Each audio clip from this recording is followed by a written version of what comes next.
And so they decided to hire because our people were protesting and because we're trying to protect the waters, we're trying to protect the land, and water is life. They decided to use the police and bring them in. And basically they bring the police in to intimidate us, our people, to arrest them. And they don't care who they arrested, whether young or old. And basically this is considered, folks, this actually is unceded land. That means that the government does not have the territory, the right to take that land and use whatever they want. I don't care if Prime Minister Trudeau thinks that he has everything in control, and he says, well, the people of Canada said it's okay. Number one, here's one thing most people make the mistake of saying, the people of Canada. Who are the people of Canada that say it's okay? Think about it. Who are the people of Canada that say it's okay that they can put a pipeline in to BC and that he says I can do whatever I want because I'm the premier? Well, you represent the people, Mr. Trudeau. You are not a god, nor are you thinking you're better than all of us. Okay? You need to start listening to the Indigenous people first before you start saying we all consulted you people. You guys never consulted us. You were showing us what you were going to do. You never asked for our opinion. All you asked when I was at your meetings and you kept showing all these huge maps, because these maps are surrounded all over the tables, and you're saying where would be the best place to put the pipeline.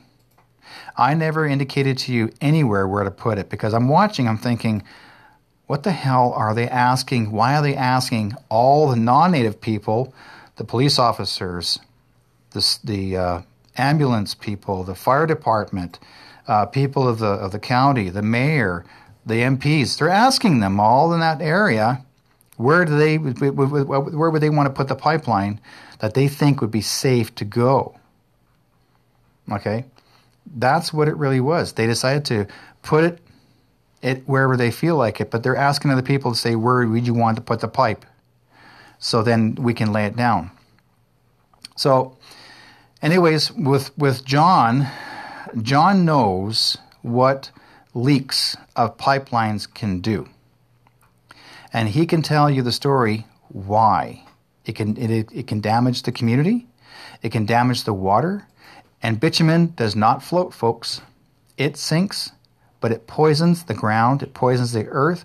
There's very few birds. There's very few insects. There's hardly anything alive around John's place now. And John can tell you all the wildlife is hardly around because they're pretty well mostly dead. And, okay, anyways, before I go any further, John, what do you think of this? Yeah. Well, what you're saying is true.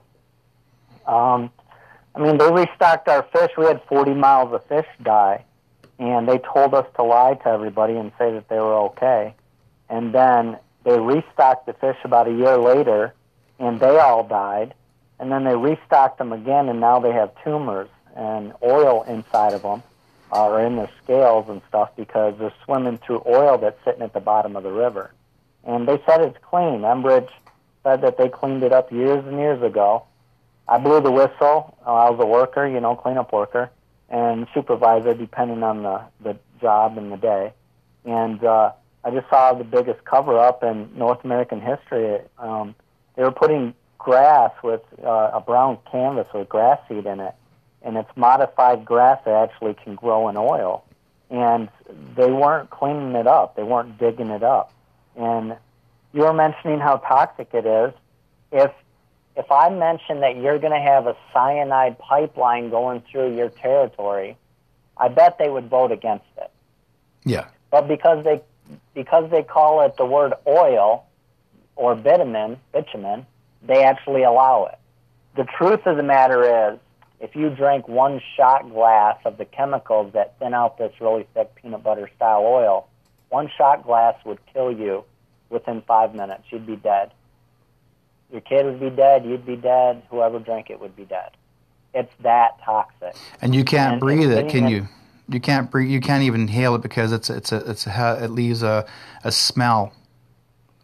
Well, then, yeah, that's the problem. So in my community, everybody thought, well, if I stay away from the water, I'll be fine. Problem was, there's benzene in the air, toluene, hydrogen sulfide, methane, hexane, dectane, propane, all these toxic chemicals that if you breathe in, it says in one breath on the MSDS sheet, which is the material safety data sheet, it says it can kill you with one breath. And we had dozens and dozens of people go into seizures after the spill. We had people go into comas. We had people pass away. We believe 60 people passed away from the spill. But the oil company will obviously, I mean, that's their job to call you a liar. And they'll never allow you to go to court to prove it because you can't fight them. It's just too hard. It's too expensive. So the way I'm fighting them is just videotaping all the sick people, interviewing them. I'm interviewing hundreds of workers, police officers. We have a police officer in my hometown that was told to cover up oil on his own property. And these people now support what I'm doing, and I'm trying to just gather all this evidence so I can show anybody, it doesn't matter who you are, show you a video, and if you don't believe it, then shame on you. I've got oil workers that are quitting their jobs because of the information I have gathered. And they didn't really know it. I'll be honest, I worked for oil, and my whole family still does. And I didn't know how big of a cover-up this is at all oil spills. I mean, they don't report 70% of the spills. They leak every single day. They can leak up to 2% without any alarms going off. So not even the oil company knows they're leaking into your wells. And, I mean, when you're talking about 2%, that can be thousands of gallons a day. And it's 82% more toxic than normal car oil before you even put it in your, pipeline. And then you add all these toxic chemicals. Enbridge, for an example, they did 100 air sample tests after the oil spill. And they said that there was no benzene, no hydrogen sulfide at all 100 tests. 2 years later, I found documents that actually said from the EPA that it was 2,500 times the legal limit. And they never told nobody about it. They never evacuated these people. And now we have 7 kids with leukemia in our local school. My dog died, my cat died, my uncle got a blood disorder, had both of his legs cut off and passed away. He couldn't make it through the surgeries, and it's horrible. It messed my kidney up, my joints. The last couple of days I haven't been able to walk because my joints are so, I was exposed for years to these things. And my head supervisor died in 3 years. My dog died, my cat died. That's just my family, and we have a cluster of cancer now in my community. And they say they don't know what it's from, but, I do. I'm so... Yeah, well, because they don't want you to know that they don't want them to know the truth. Why? Like everybody's like, well, cancer, okay, everybody gets cancer. Well, how? It has to be environmental. Cancer is not created by our own bodies. It has to be environmental. Where were you that surrounded you that made you have cancer?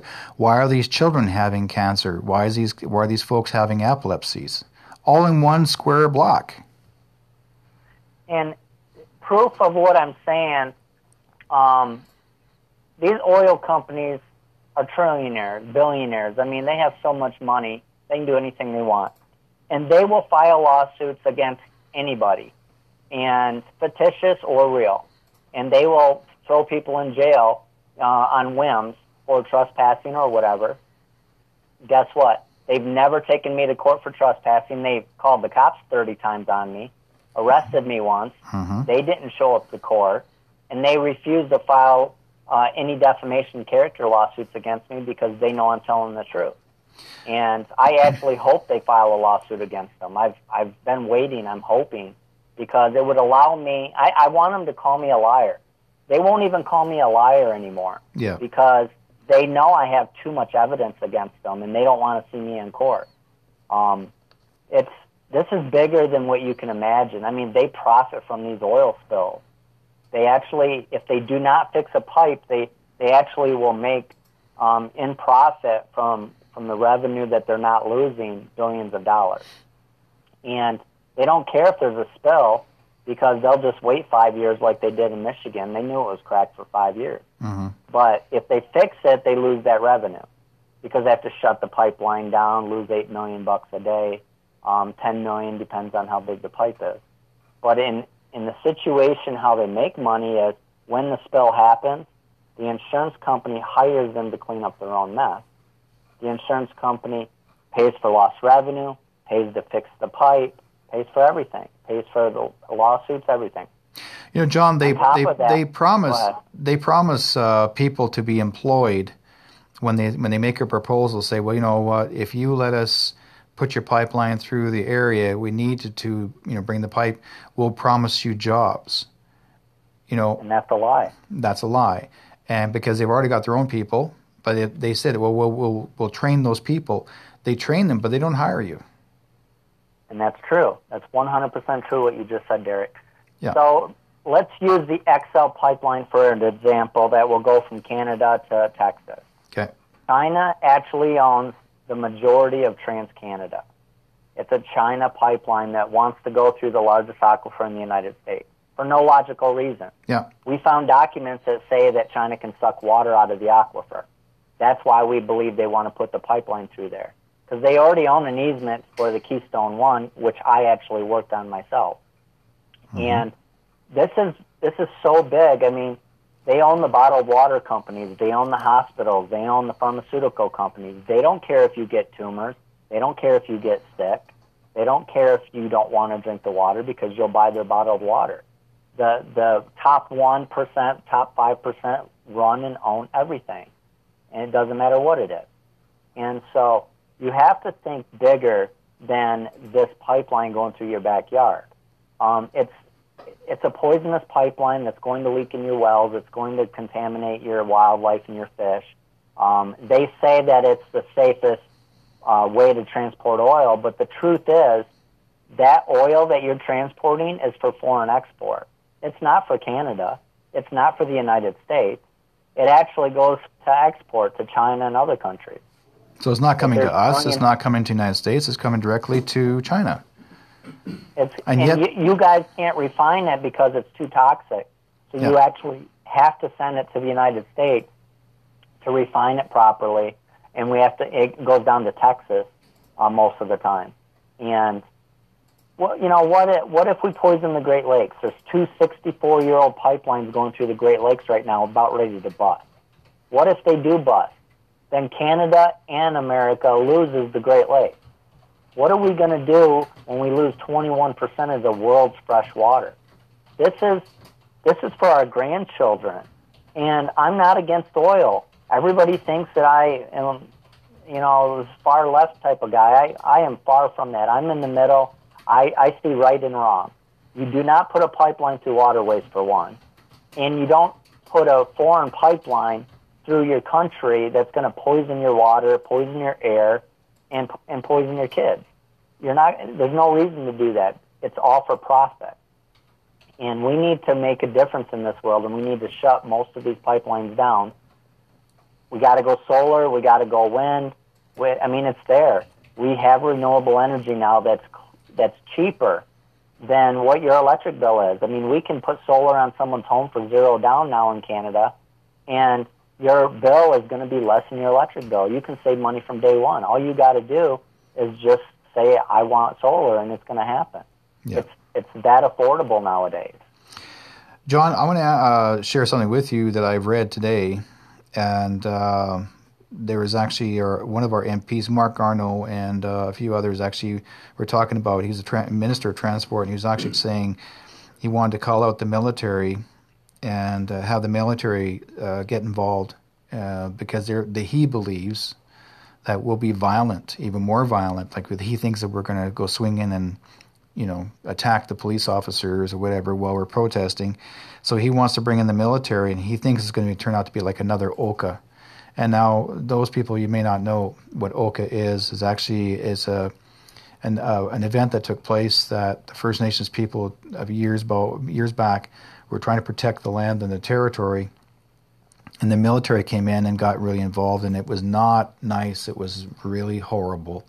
And there was, deaths, and it wasn't pretty, and it was horrible. So we're hoping this is not going to be like another Standing Rock, because John was there too. John, you were also in a Standing Rock. Yeah, I was there for a couple times, and I stayed for 5 weeks one time, and I was ashamed of my government. I was ashamed of the police. Morton County Police in North Dakota were corrupt on the highest level. They were being paid large sums of money to shoot rubber bullets at the press. They were doing anything they can. They were starting fires. We have evidence that there was paid infiltrators from their own documents that say that they paid people to start fires and to make it look like the protesters were violent when they were not. They were all there just trying to drum, sing their songs, pray, and in unity, all colors, all races, all religions. It was a beautiful thing that we tried to accomplish. But we have to stop these pipelines at the permit process. Because once the permits are approved, it is so hard to stop it because then the oil company can sue the state or the government because the contract is violated if the pipeline doesn't go in after that. We have to actually stop it at the pipeline process. And I wanted to get back to jobs. Mm-hmm. On a normal pipeline going through a state of, in the United States, they use about, at the most, 800 workers. Now, they said 100,000 workers when they were proposing the XL pipeline. But think about that. They said 100,000. The truth is 400 per state, plus you have union workers that travel from state to state.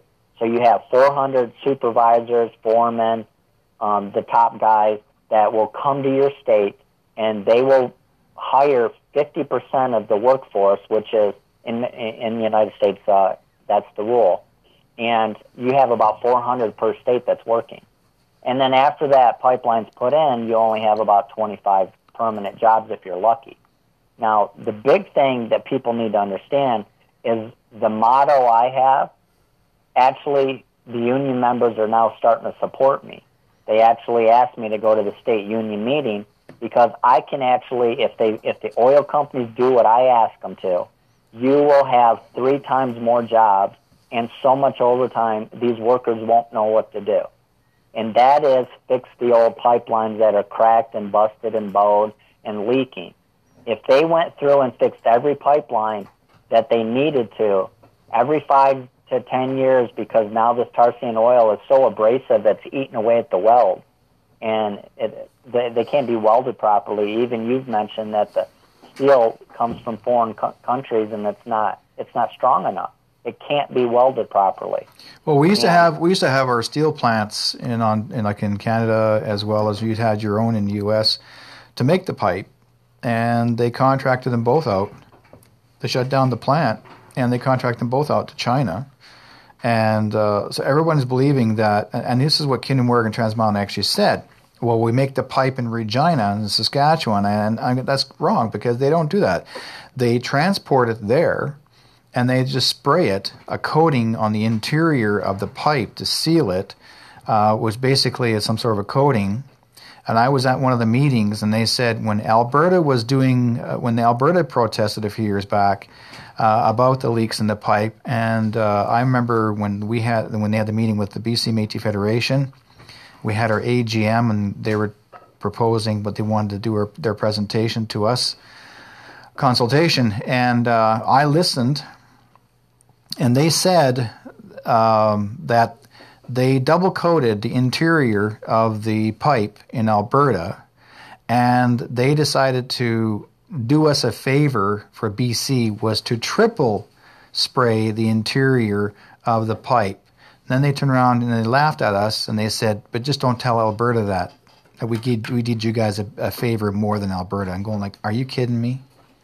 Really? Like... But Derek, that's how they lie and mislead people. The truth of the matter is that coating does nothing to the inside of those pipes. No. But that tar sand oil that you guys have is so abrasive that it eats away at the fittings and eats away at the welds, and it takes that coating off in weeks. Mm-hmm. So they can say anything they want about the coating on the inside. It doesn't do anything. I'm lost for words. I'm so mad right now because that's how they lie. That's well, you know what we'll do? In my community, They put John? rocks over the oil. John, what we'll They do... Hey, John, just Go hang ahead. on a second, my friend. What we'll do is have you take a little bit of a break, and we're going to actually throw a song in right now, folks. We're going to have J.J. LaValle and the Freebird Band, and it's called Jimmy's Breakdown. And that's number one, my friend Mark. We'll be right back. You listen to CFRO 100.5 FM, METIS Matters Radio.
Yeah, that's Jimmy's Breakdown, J.J. LaValle and the Freebird Band, and you're listening to METIS Matters Radio on CFRO 100.5 FM, beautiful downtown co-op radio here in Vancouver, BC, Canada. I got my guest tonight here, John BOLENBAUGH, who actually is the pipeline whistleblower. He actually has a website called helpa.org, which is HELPPA.org. And he's also got a few other pages. But if you guys ever want to see any of John's research and his work proven to you that the truth is what he's been doing, you can go on YouTube and type in John BOLENBAUGH, which is basically BOLENBAUGH,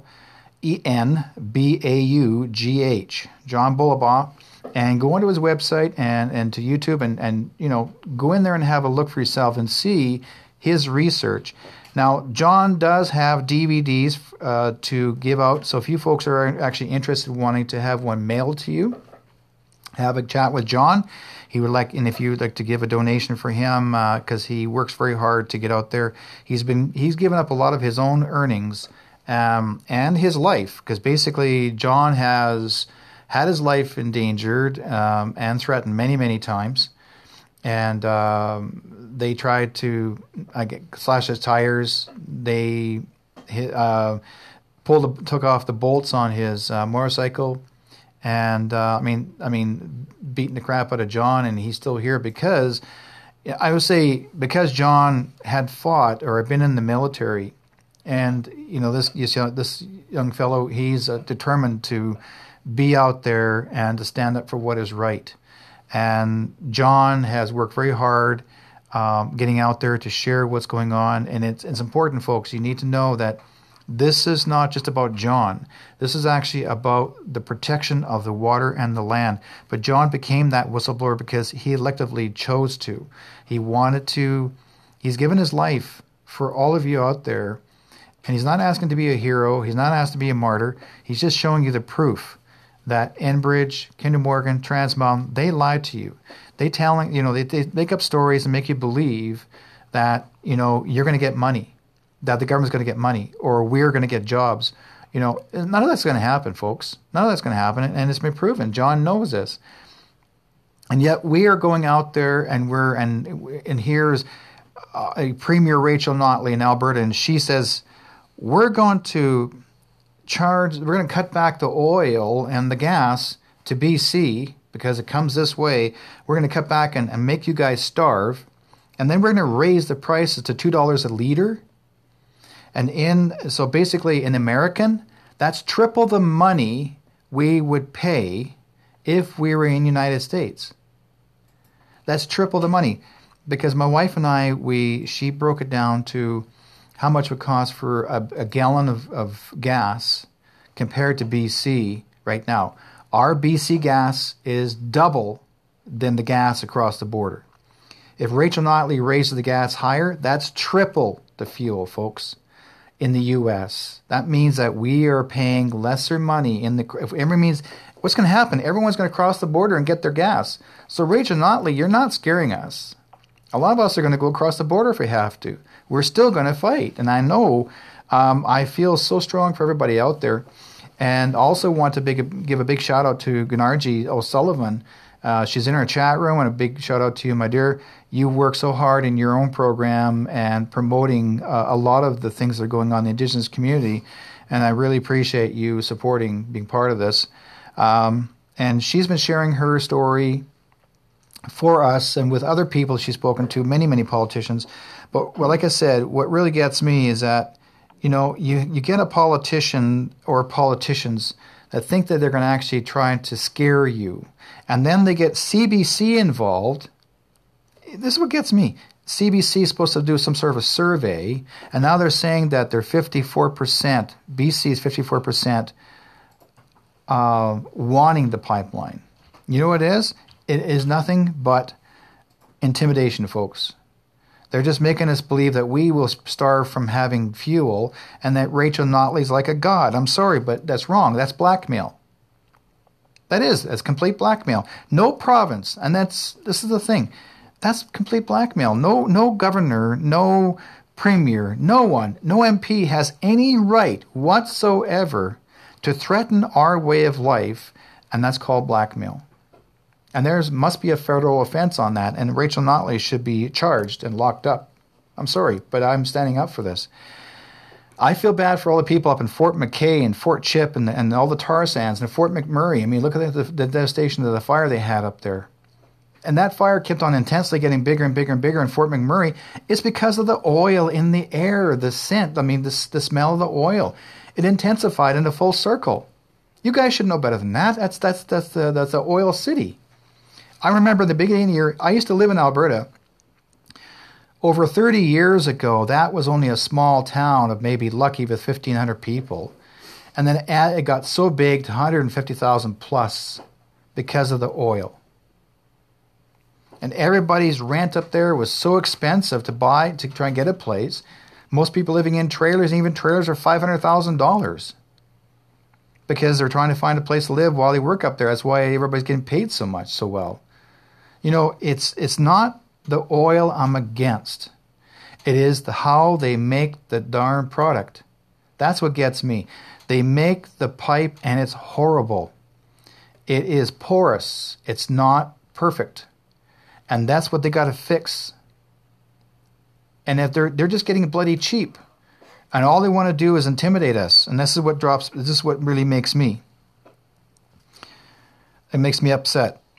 And I really strongly believe that Trans Mountain is just putting a lot of pressure on Notley as well as Trudeau. Whatever deal that Trudeau has had, you know, this is not really, they want to call this free energy, or they want to call this clean energy. It's not clean energy, it's dirty. John, does that make any sense? It's not clean, it's dirty.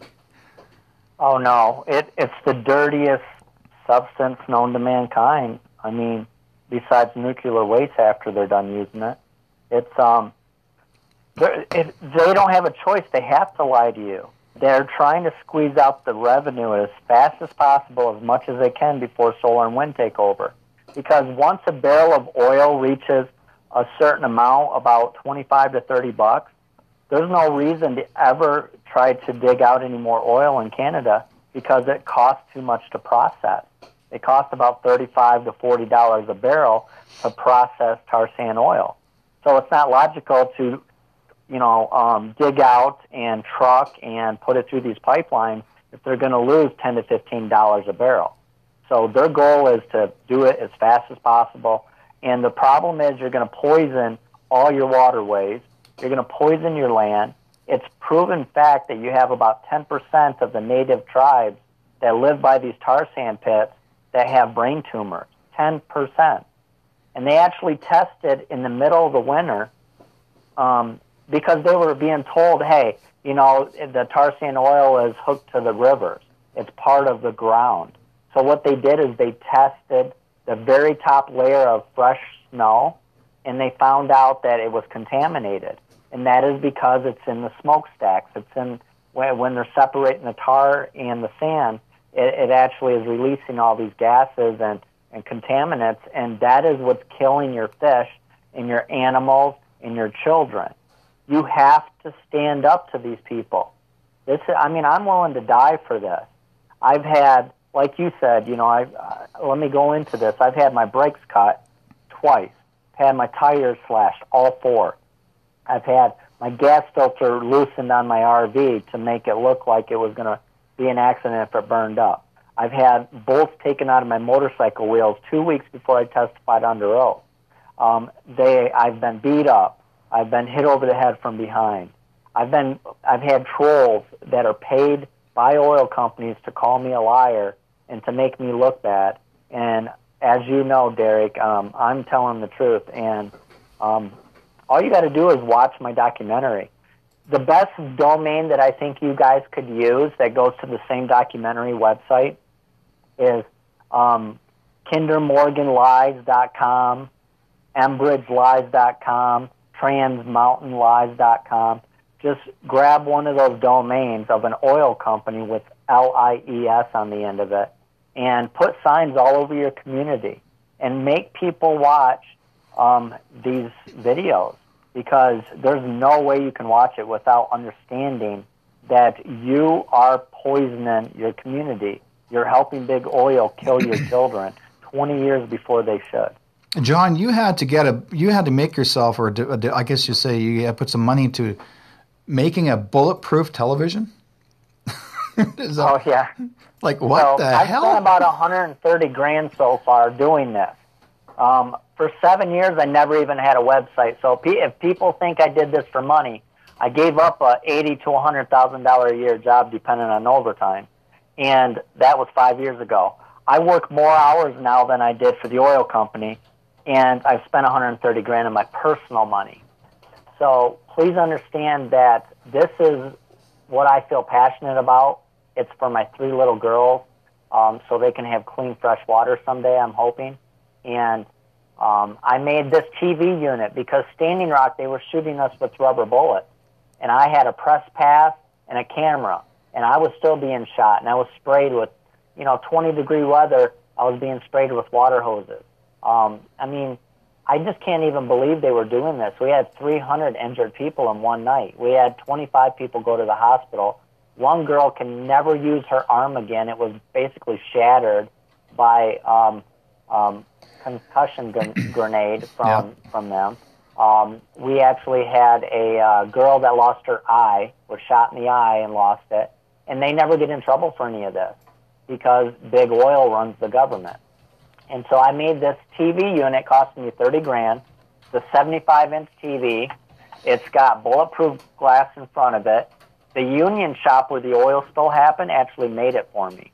And I got top-of-the-line speaker system, wireless mic, solar power, battery-operated, and it's on wheels.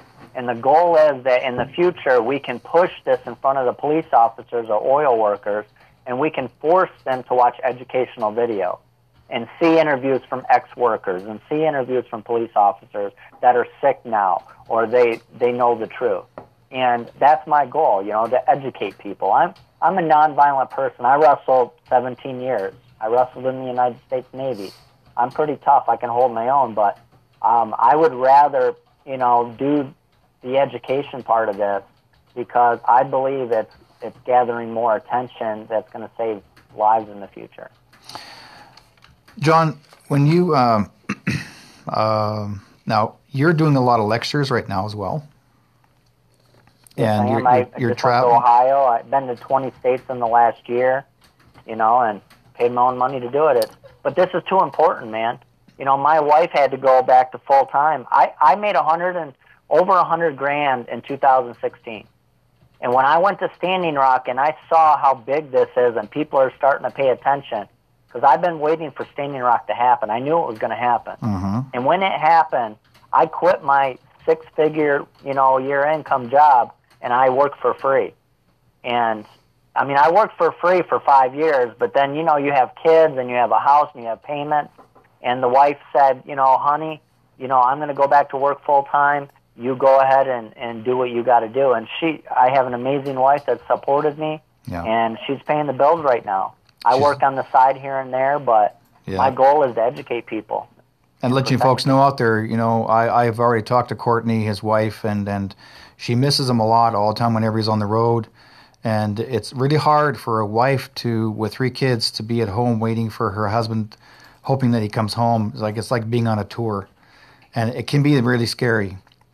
And she's told me that herself. I don't know. It is scary. We have 12 cameras circling our house. I don't know from day to day if I'm going to be alive.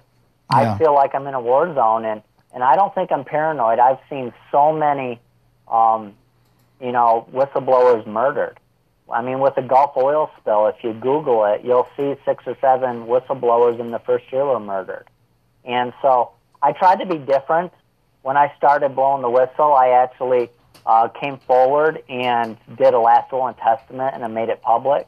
Mm-hmm. I told everybody, if I pass away, you have rights to my videos.